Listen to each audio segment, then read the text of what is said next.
Bem-vindo ao canal. Hoje vamos ver como Buffett olha o lucro antes dos impostos. É um número que Buffett usa ao calcular o retorno que está obtendo ao comprar toda uma companhia.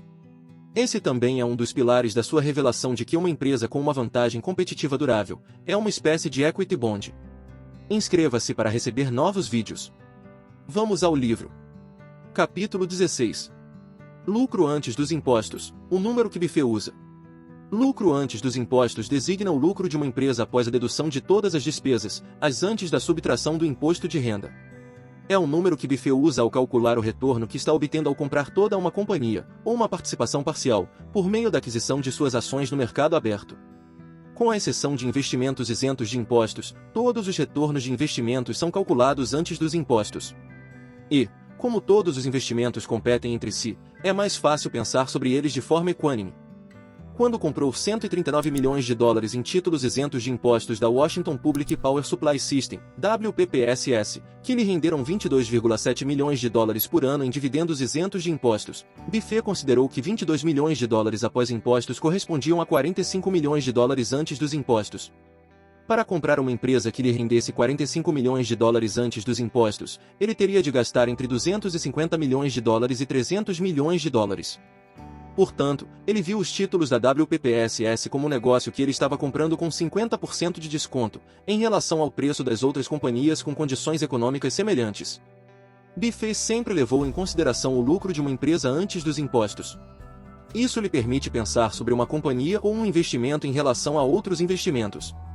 Esse também é um dos pilares da sua revelação de que uma empresa com uma vantagem competitiva durável é, na verdade, uma espécie de equity bond, com um cupom ou uma taxa de juros crescente. Iremos explorar essa teoria do equity bond mais detalhadamente no fim do livro.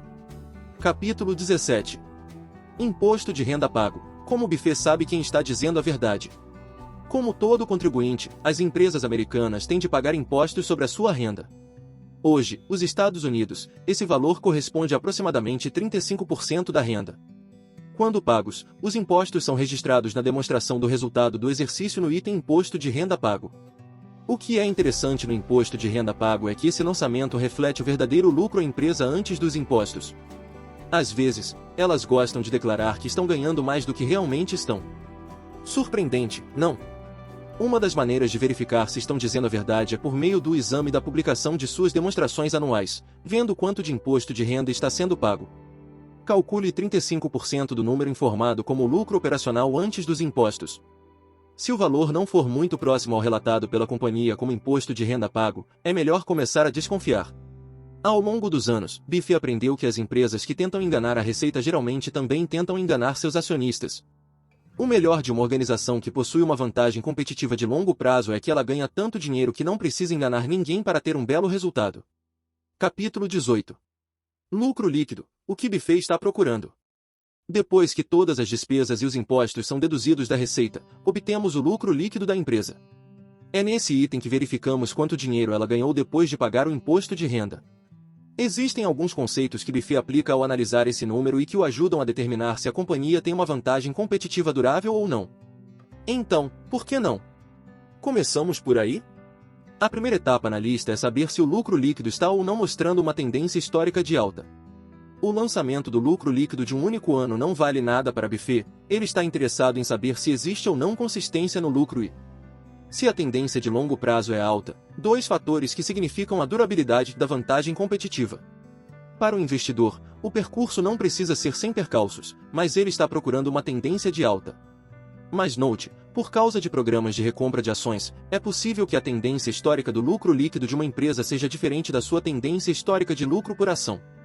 Os programas de recompra de ações aumentam o lucro por ação reduzindo o número de ações em circulação.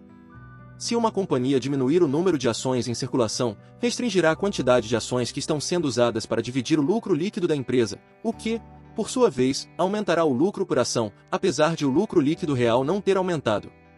Em casos extremos, o programa de recompra de ações de uma organização pode até gerar um aumento do lucro por ação, ainda que ela esteja sofrendo uma redução do lucro líquido.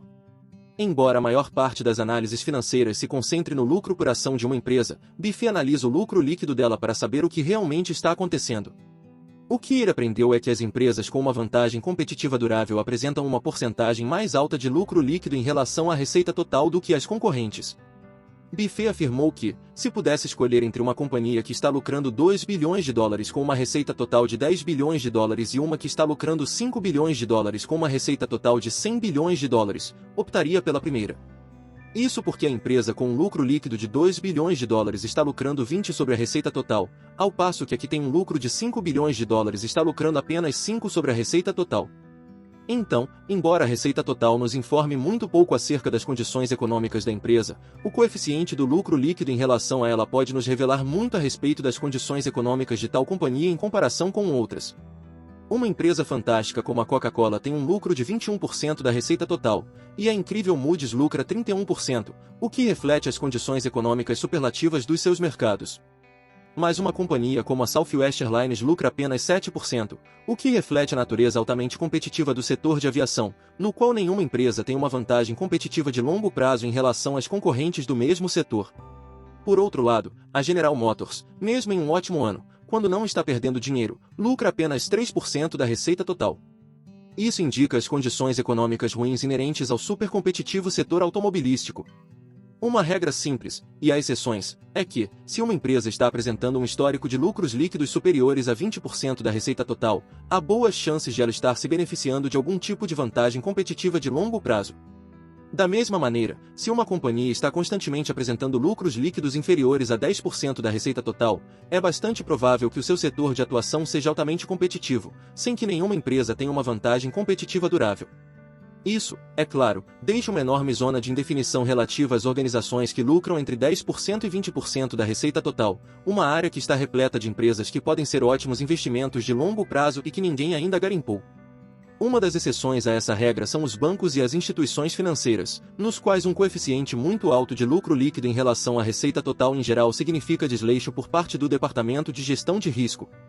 Embora pareçam atraentes, os números na verdade indicam a aceitação de um risco maior para a obtenção de dinheiro fácil, o que, no jogo dos empréstimos, normalmente é uma receita para se ganhar dinheiro rápido à custa de um desastre no longo prazo. E não é com desastres financeiros que nos tornamos ricos. Obrigado por assistir. Se você gostou, dê o like e inscreva-se para receber as notificações de novos livros. Esta atitude valoriza o trabalho do canal e também incentiva a fazer novos vídeos. Até a próxima!